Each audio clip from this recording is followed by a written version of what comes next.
बातमी परभणीमधून आहे। परभणी जिल्ह्यात अतिशय संतापजनक घटना घडली आहे। पालकांनी प्रवेशावेळी भरलेली रक्कम आणि फीचे उर्वरित पैसे मागितले म्हणून शाळेच्या संस्थाचालकाने बेदम मारहाण केली। ही मारहाण इतकी बेदम होती की त्यात पालकाने आपला जीव गमावलाय। पूर्णा तालुक्यातल्या हट्टा गावातली ही घटना आहे। जगन्नाथ हेंडगे असं मृत व्यक्तीचं नाव आहे। त्यांची मुलगी 3री मध्ये शिकते। तिचं टीसी काढण्यासाठी हेंडगे काल शाळेत गेलेले। फीची काही रक्कमही थकीत होती। त्याचा राग संस्थाचालक प्रभाकर चव्हाणच्या मनात होता।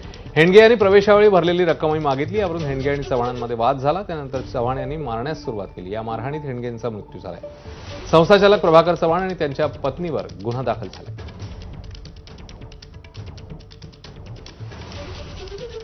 पैसे मागायला गेल्यानंतर हे केलं, त्यानं मारहाण केली आणि लगेच त्याला मारून टाकलं तिथं। कुठं मारलं? शाळेत? शाळेमध्येच मारलं, मधल्या ह्याच्यामध्ये कॅबिन मध्ये। आता काय मागणी तुमची? आमची मागणी आहे त्याची शाळा बंद पडायची, लगेच दुसरे मुलं जाऊ नाही त्या शाळेत।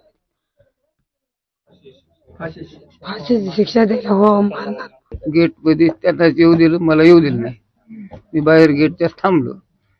थांबल्यानंतर एक 5-10 मिनिटांमध्ये ते आतून आवाज काढीतच आले, काय झालं काय, मला मारलं, एवढे शब्द बोलले।